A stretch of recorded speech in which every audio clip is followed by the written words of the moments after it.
आपका स्वागत है हमारे प्रोफेशनल ट्यूटोरियल में। आज का टॉपिक है आरसीएम, जिसका सेक्शन है 9 सबसेक्शन 3 और एक और है 9 सबसेक्शन 4, जिसका भी नोटिफिकेशन आया हुआ है कि नोटिफिकेशन सेक्शन 9 सबसेक्शन 3 कि बेसिकली आरसीएम होता क्या है। आरसीएम रिवर्स चार्ज मैकेनिज्म, जैसे कि आप देखेंगे नीचे कि अभी जो गवर्नमेंट है सेंट्रल टैक्स से आया है नोटिफिकेशन कि 8 ऐसे गुड्स हैं जिस पे कि आरसीएम अप्लीकेबल होगा। आरसीएम लगाना मैंडेटरी है और 20 ऐसे सर्विस है जिस पे कि आरसीएम अप्लीकेबल है।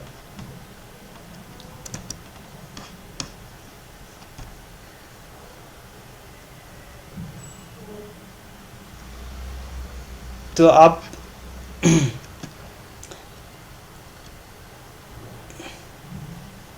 क्या हो गया है?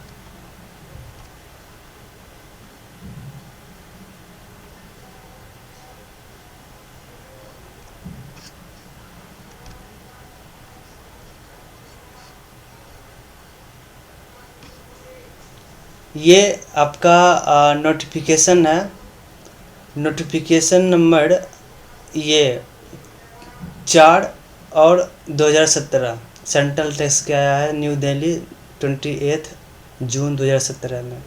और ये सारे जो सप्लाई है गुड्स का, supply of goods, cashew nut, beedi wrapper, tobacco leaf, silk yarn, supply of lottery, ऐसे 8 गुड्स जो कवर्ड है जीएसटी नोटिफिकेशन नंबर के साथ। तो अब एक एक करके देखेंगे कौन सा गुड्स पे और किस टाइप से आरसीएम लगाया गया है। जैसे कि फर्स्ट में है एग्रीकल्चरिस्ट। एग्रीकल्चरिस्ट जो सप्लायर ऑफ गुड्स, जो माल से गुड्स का सप्लाई कर रहा है।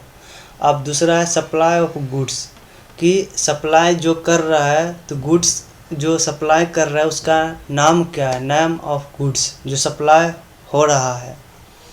और तीसरा है रिसीवर ऑफ गुड्स, मतलब कि रिसीव किसने किया, रिसिपिएंट कौन है। अगर एक रजिस्टर्ड पर्सन है उसके लिए ये आरसीएम ऑल ओवर कवर हो रहा है जो रजिस्टर्ड पर्सन है।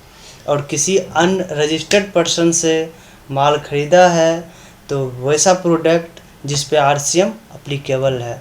जैसे कि फर्स्ट में देखेंगे आप एग्रीकल्चरिस्ट से, ये एग्रीकल्चरिस्ट है और उससे माल ख़रीदा क्या, cashew nut not shelled and peeled, जो कि रॉ मटेरियल होता है ना, रॉ कच्चा, मतलब कि जो पौधे से गिरते हैं, काजू का जो गोला होता है वो गिरा।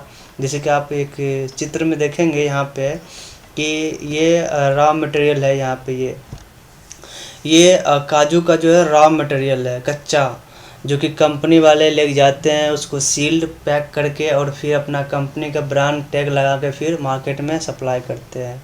तो जब ये माल ख़रीदा ये, तो ये किसान के अंदर जो है कि इनको जीएसटी के कैटेगरी से बाहर रखा है, कि इनको उतना बर्डन नहीं दिया है कि आपको जीएसटी में रजिस्ट्रेशन कराना होगा, रिटर्न फाइल कराना होगा।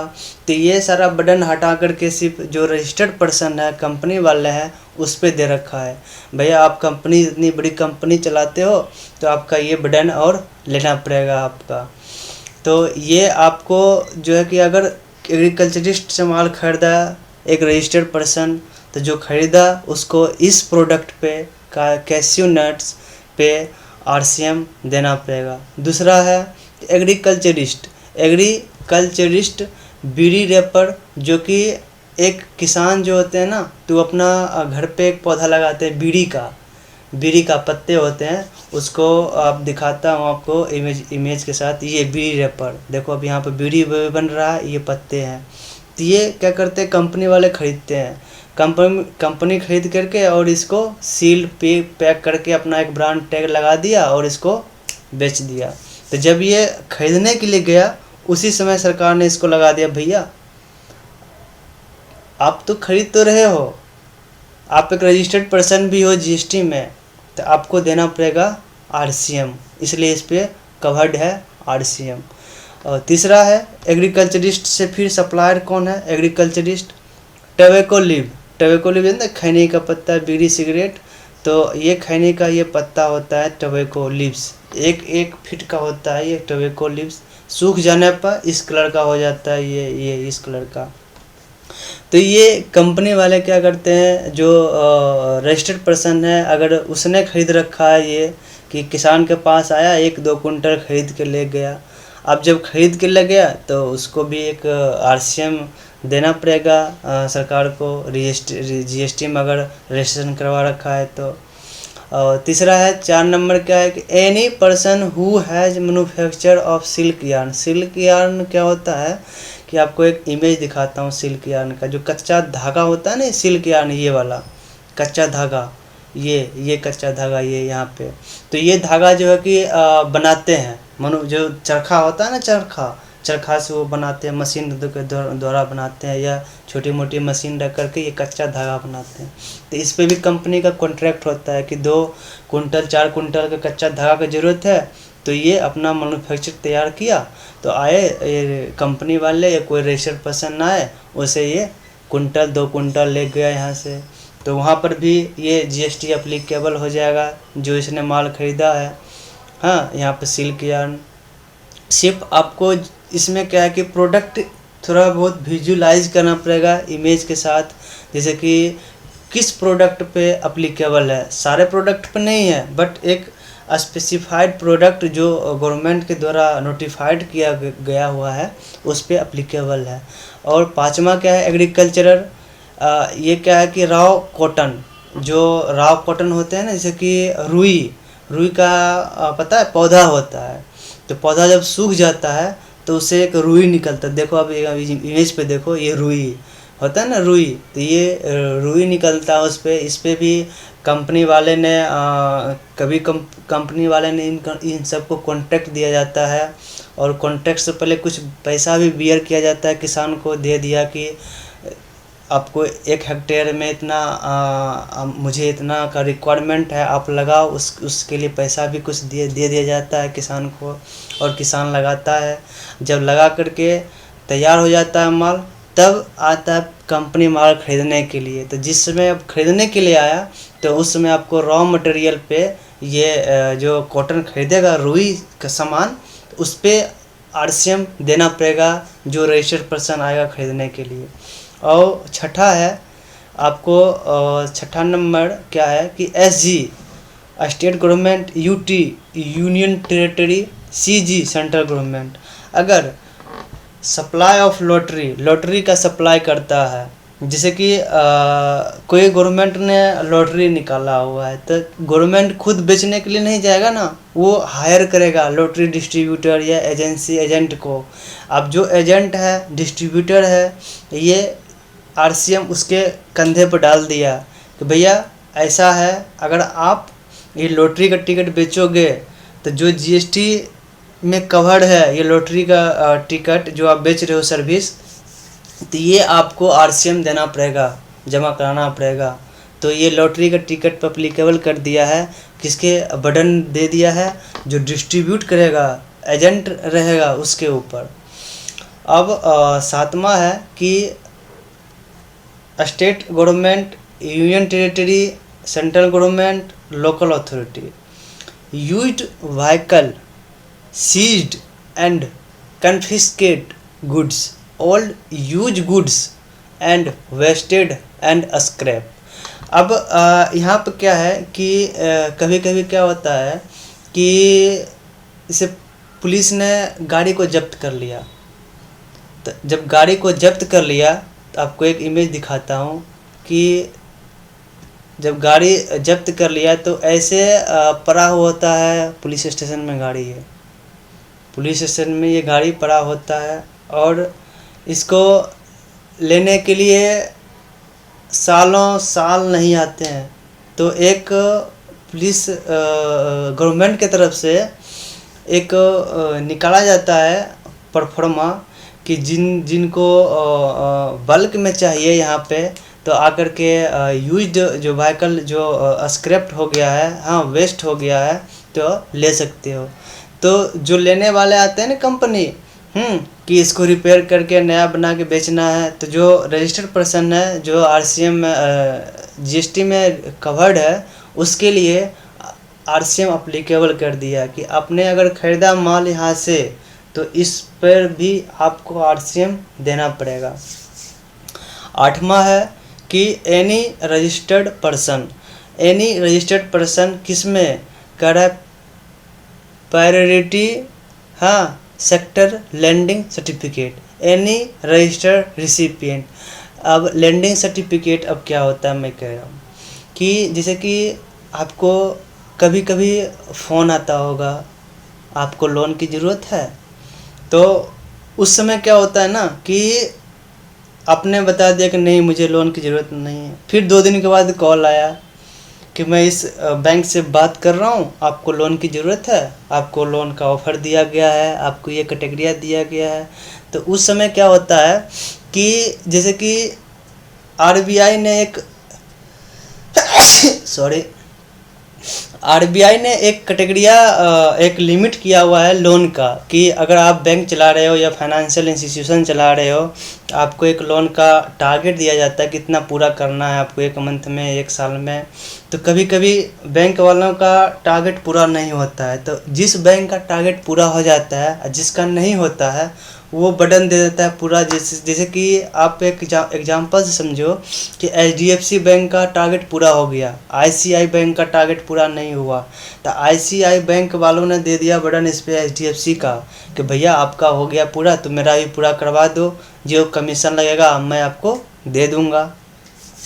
उसमें एक प्रायोरिटी सेक्टर सर्टिफिकेट इशू किया जाता है, किससे, ICICI बैंक वाले ने इशू करेगा सर्टिफिकेट। अब एनी रजिस्टर्ड पर्सन रिसिपिएंट, आप रिसिप्ट कौन करेगा, HDFC बैंक। आप सर्विस कौन ले रहा है, HDFC बैंक। तो ये HDFC बैंक वालों को जमा कराना होगा RCM। तो ये आपका क्या था कि 8 ऐसे गुड्स में कवर्ड था जो कि आपको RCM लगाना होता है। अब एक एग्जांपल से समझ जाओ, यहाँ पर एक फिगर भी है, इमेज भी है कि आप याद रख सकते हो। 8 ऐसे गुड्स है, जैसे कि फर्स्ट था काजू, हाँ काजू में, दूसरा था बीड़ी रैपर, तीसरा था आपका ये टबैको लीव्स, चौथा था सिल्क यार्न, हाँ पाँचवा था आपका ये रॉ कॉटन रुई, और छठा था आपका ये सप्लाई ऑफ लॉटरी, जो लॉटरी सप्लाई करता है। 7वां था व्हीकल यूज्ड स्क्रैप्ड, जो था वो आपका ये प्रायोरिटी सेक्टर में जो सर्टिफिकेट लैंडिंग जो इशू करता है, उसके लिए ख़त्म हो गया आपका। इसको आराम से अब एक बार एक विजुलाइज इमेज के साथ करोगे तो आपको पूरा याद हो जाएगा ये।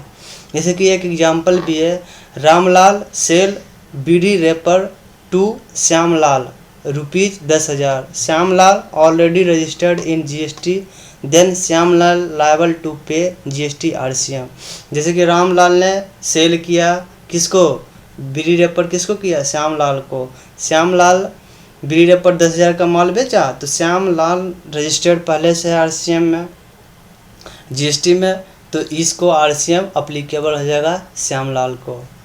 चलते हैं अब सर्विस पे, जो कि 20 ऐसे सर्विस हैं जो कि सरकार ने अप्लीकेबल कर रखा है। List of service notified under RCM। जैसे कि आप देखोगे यहाँ पे कि सीरियल नंबर है service provider supply of goods, name of service, किस टाइप का सर्विस है, सर्विस रिसीवर्ड, किसने कौन सा पर्सन ने सर्विस रिसीव किया हुआ है। अब ये service provider supply of service, जिसे फर्स्ट में देखोगे फॉरेनर पार्टी। अब क्या होता है, फॉरेन पार्टी ने इंपोर्ट ऑफ सर्विस ने इंपोर्ट किया। अब क्या होगा, इंपोर्ट पे तो अप्लीकेबल है GST। आपका माल अगर बाहर विदेश से खरीद रहे हो जिस पे कि कस्टम अप्लीकेबल है, तो GST भी अप्लीकेबल है। जो फॉरेन पार्टी है आपने आपको वहाँ से माल भेज दिया तो जो माल भेज दिया तो जो आप यहाँ पे जो रिसीव कर रहे हो एनी बिजनेस इंटिटी, कोई भी बिजनेस इंटिटी है हाँ जिसने सर्विस रिसीव किया फॉरेन पार्टी से, तो आपने अगर सर्विस रिसीव किया इंपोर्ट की तो उस पर आपको आरसीएम देना पड़ेगा। ठीक है। सेकंड क्या है, सेकंड है गुड्स ट्रांसपोर्ट एजेंसी। ये तो पहले भी आपने सुना होगा कि ट्रांसपोर्ट पे आपको आरसीएम देना पड़ेगा। अब देखो क्या आता है, कौन कौन सा पर्सन अप्लीकेबल है इस ट्रांसपोर्ट पर। अगर सर्विस लिया हुआ है हाँ तो उस पर आरसीएम देना पड़ेगा। Any person registered under CGST, SGST, UTGST, any sector society, any cooperative society registered in India, any partnership firm, casual taxable हाँ, एनी कंपनी हाँ। तो ये सब अगर इन सब ने इनमें से कोई एक अगर ट्रांसपोर्ट की सर्विस लिया हुआ है तो आरसीएम इन सब को पेड कराना पड़ेगा।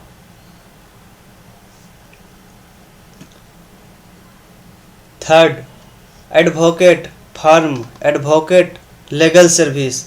अब क्या होता है कि एडवोकेट एक होता है लीगल सर्विस दिया कि आपका एक फर्म एडवोकेट फर्म है, उसमें एक बहुत सारे केस आते हैं। अब उस पर अपना चार्ज किया, किसी पे सर्विस चार्ज किया हाँ, बिल बनाया दिया, तो इनको तो पहले भी आरसीएम पर अप्लीकेबल था एडवोकेट पे, क्योंकि एडवोकेट लोगों से दूर रहना चाहते हैं सरकार, क्योंकि जितना पैसा देगा नहीं उससे ज़्यादा ये केस लड़ लेगा, इसलिए इसको बाहर रखा है GST से। तो एडवोकेट लीगल सर्विस दिया तो एनी बिजनेस इंटिटी, अगर उसने रिसिपिएंट जो है रिसीव कर रहा है, कोई बिजनेसमैन है उसका लीगल केस चल रहा है कोर्ट में, उसके लिए हायर कर लिया है एडवोकेट को या एडवोकेट फर्म के थ्रू, तो उस सिचुएशन में जो जिसने इंटिटी रिसीव किया है ये बिजनेसमैन जो भी है हाँ, तो इसको आरसीएम देना पड़ेगा। दूसरे केस में क्या है कि एडवोकेट फर्म में एडबिटन ट्रिब्यूनल, जो घरेलू झगड़े होते हैं ना, ये घरेलू झगड़े इस सब का भी अगर केस आया हुआ है एडवोकेट में, एडवोकेट को तो हटा ही दिया है GST से उसको। तो जो इसने सर्विस लिया हुआ है, कोई बिजनेस इंटिटी है, अगर जो बिजनेस इंटिटी मीन्स कि जो रजिस्टर्ड है GST में, और उसने सर्विस लिया हुआ है तो उनको ये आरसीएम देना पड़ेगा। तीसरा है एनी पर्सन।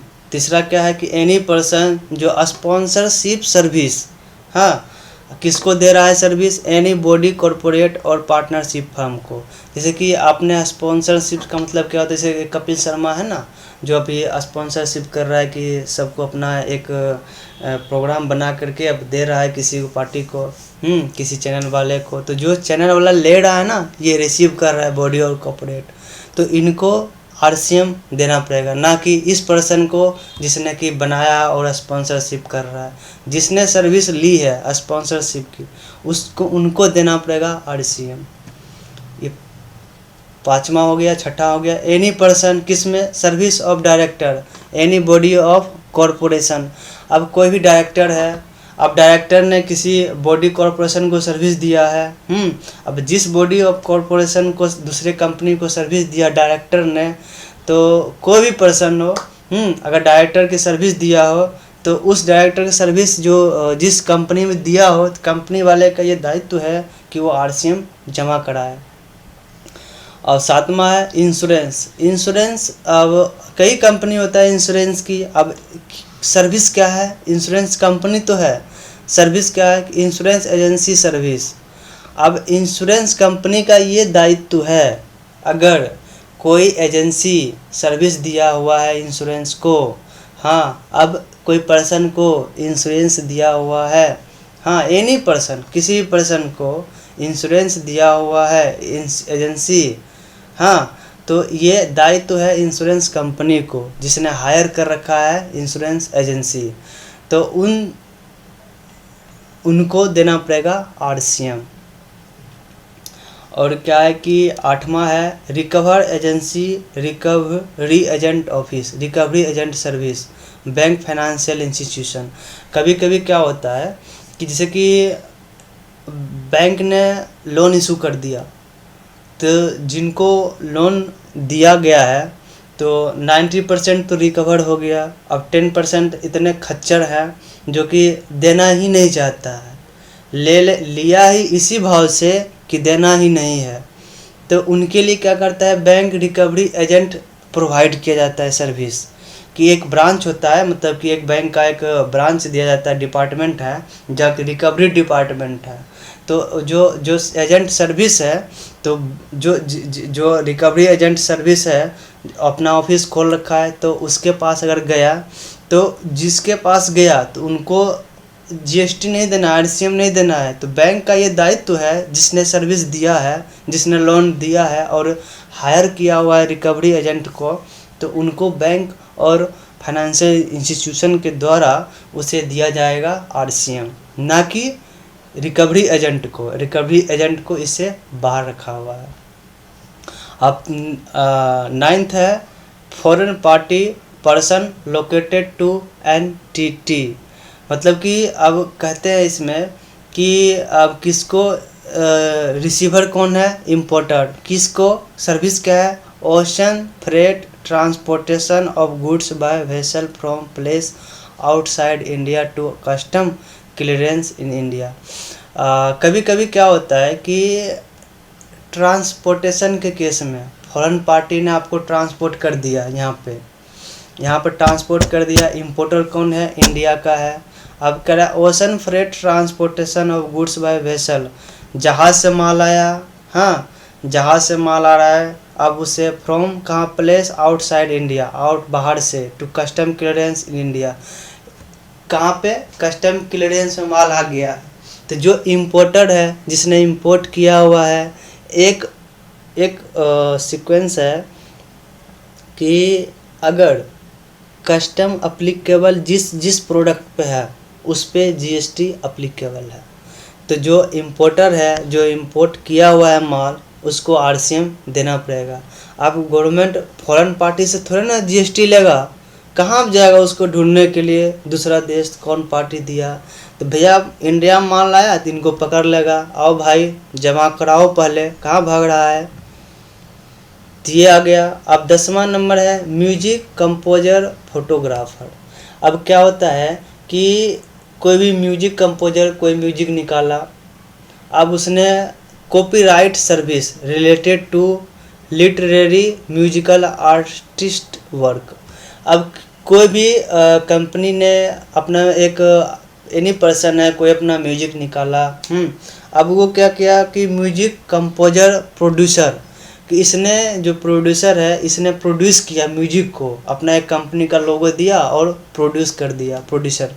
तो जो प्रोड्यूसर जो प्रोड्यूस कर रहा है, इसको आरसीएम देना पड़ेगा अगर ये रजिस्टर्ड है जीएसटी में। 11th है कि गवर्नमेंट, अब क्या है कि all service of government except service of post office service in relation to aircraft vessel service of transportation. किसके लिए है ये बिजनेस इंटिटी, ये बिजनेस इंटिटी है कि अगर कोई पोस्ट ऑफिस गवर्नमेंट ने पोस्ट ऑफिस के द्वारा किसी को सर्विस दिया, हाँ, तो अगर ये एयरक्राफ्ट के थ्रू दिया या जहाज़ के थ्रू दिया, तो इनको क्या है कि अगर उसने सर्विस रिसीव किया, पोस्ट ऑफिस का जो भी किया, तो ये गवर्नमेंट अपने ऊपर ना लेगा ये जीएसटी। ये क्यों करवाएगा किसी पार्टी का जीएसटी पेमेंट। तो ये बिजनेस इंटिटी, अगर कोई पर्सन जीएसटी में रजिस्ट्रेशन करवा रखा है, तो इनको दे रखा है कि अगर आपने इस टाइप का सर्विस लिया हुआ है तो आपको ये देना पड़ेगा आरसीएम। 12th है government, central government, state government, UT union territory, LA local authority, renting of immovable property. आ गया ना, any registered person in taxable territory, मतलब कि अगर कर रहा है रेंटिंग ऑफ इमूवेबल प्रॉपर्टी, जैसे कि आपने किसी भी मूवेबल, इमूवेबल, जो कि इमूव मतलब कि प्रॉपर्टी जो है आपको अगर दे दिया है रेंटिंग पे, हाउस दे दिया है, ये दे दिया है, मतलब कोई पर्सन आपको रेंट पे दे दिया है, हाँ, तो उस सिचुएशन में क्या क्या अगर गवर्नमेंट ने दे रखा है, जैसे कि अभी दिल्ली में निकालता है ना, कभी लॉटरी निकालता है हाउस के लिए, अब उसमें रेंटिंग लीज पे दे दिया जाता है, तो उसमें क्या क्या एनी रजिस्टर्ड पर्सन, अगर कोई रजिस्ट्रेशन पर्सन जो है टैक्सेबल टेरिटरी में रजिस्ट्रेशन करवा रखा है जीएसटी में, तो सरकार ना कराएगा, आपको आरसीएम देना पड़ेगा जिसने सर्विस ली है। और 13 है member of overseeing committee any service और आरबीआई। अब क्या करता है आरबीआई, एक सर्विस दिया जाता है इनके through, member of overseeing committee, तो जो कोई भी सर्विस दिया आरबीआई के थ्रू, ये आरबीआई के ऊपर बर्डन है कि आरबीआई जा करके अपना रिवर्स चार्ज अगर वो जमा कराएगा। मेंबर जो होता है उनका मेंबर पे ये दायित्व तो हटा दिया है कि आपको जीएसटी का लायबिलिटी बनेगा, ये सारा बर्डन जो है आरबीआई ने ले लिया है।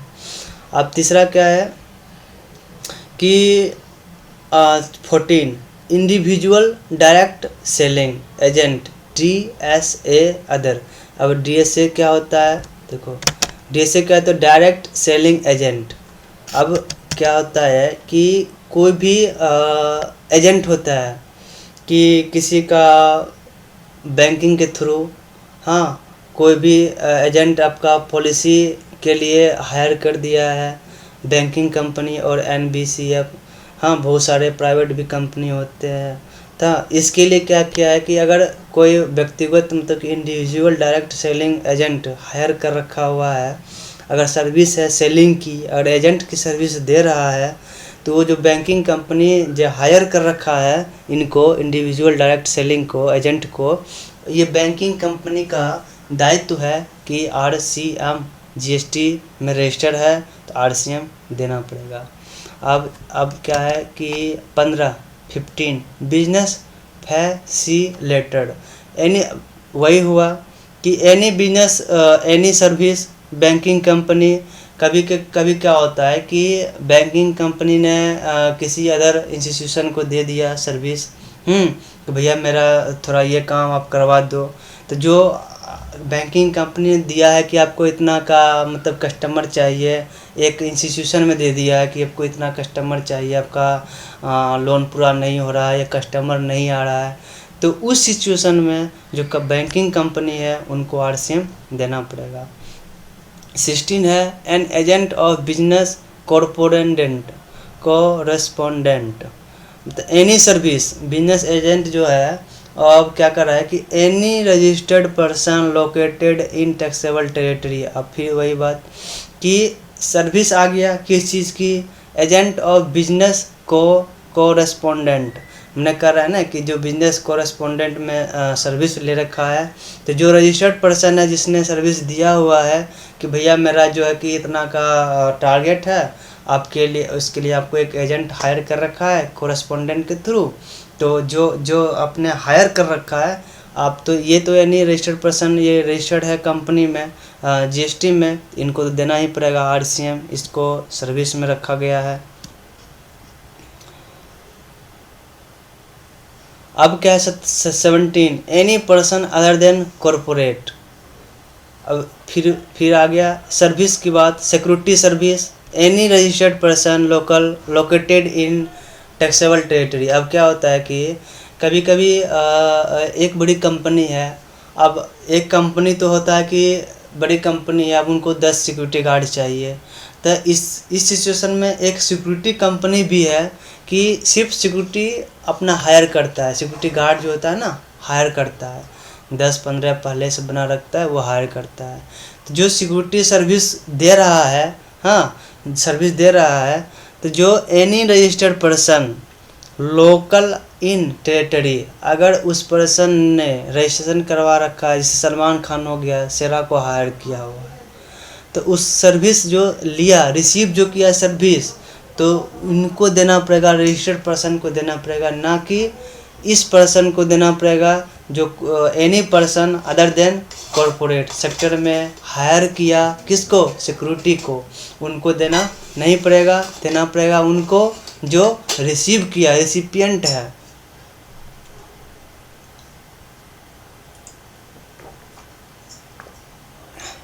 एटीन है service provided by way of renting of motor vehicle provided to a body corporate. अब क्या होता है कि कोई कंपनी है, हाँ कोई कंपनी ने मशीन को नहीं लगाया, अब उनको किसी मोटर व्हीकल कहते हैं ना, उसको ज़रूरत है मोटर का, मतलब कि कोई रेंटिंग पे ले लिया, रेंट पे ले लिया व्हीकल कि भैया आप दे दो मुझे 10 दिन के लिए, 15 दिन के लिए। तो जो ये सर्विस लिया है, कौन लिया, any person other than a body corporate who is paying GST, जो जीएसटी पे कर रहा है, any body corporate located in taxable territory. ये बात फिर वही आ गई कि व्हीकल लिया, सर्विस यूज किया, तो जो सर्विस वाले हैं उनको हटा करके जो जिसने रिसीव किया है सर्विस कॉरपोरेट, अगर वो रजिस्टर्ड है जीएसटी में तो उनको आरसीएम देना पड़ेगा। 19 है service of lending of service under security lending scheme 1997। अब कहते हैं lender that is person who deposit the security registered. अब कहते हैं borrow a person who borrow the securities under the scheme. अब क्या होता है ना कि कभी कभी लेंडिंग्स जो कभी कभी कंपनी वाले के लिए सिक्योरिटी डिपॉजिट किया जाता है, हाँ सिक्योरिटी डिपॉजिट कर दिया, अब वो रजिस्टर्ड है उसमें, service of lending of service under security lending.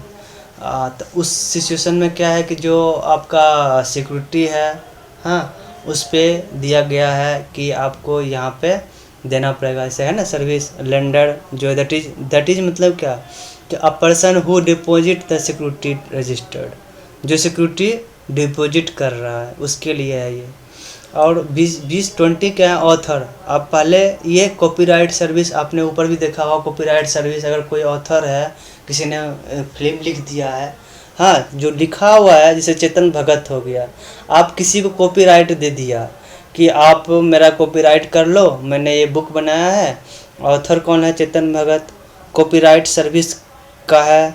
और तीसरा क्या है पब्लिशर, जो पब्लिश कर रहा है पब्लिशर पे लगा दिया आरसीएम, अगर वो रजिस्टर्ड पर्सन है। तो ये था जीएसटी का कंप्लीट आरसीएम। और एक चीज़ और है इसमें कि आपको पहले बताया था कि ये जो है कि section 9 subsection 4 goods and service and person, जिसको कि रियल इस्टेट, जैसे कि कोई लीज पे रेंट लिया, कंपनी वाले ने एक बिल्डिंग लीज पे ले लिया रियल इस्टेट के थ्रू, तो उनको ये आरसीएम देना पड़ेगा, किनको, जो कंपनी ने ले रखा है। इसका एक ही फंडा है जो कंप्लीट है। अगर आप को इस वीडियो से अच्छा लगा तो आप नेक्स्ट वीडियो के लिए आप कुछ कमेंट कर सकते हैं कमेंट बॉक्स में, जो मुझे अच्छा लगेगा। अगर आपको वीडियो अच्छा लगे तो शेयर कर दीजिए, सब्सक्राइब कर लीजिए चैनल को, जो हमारा आपके पास लेटेस्ट वीडियो जल्द से जल्द पहुंच जाएगा। जीएसटी से रिलेटेड कोई भी वीडियो होगा आपके पास पहुंच जाएगा। Thank you for watching my video.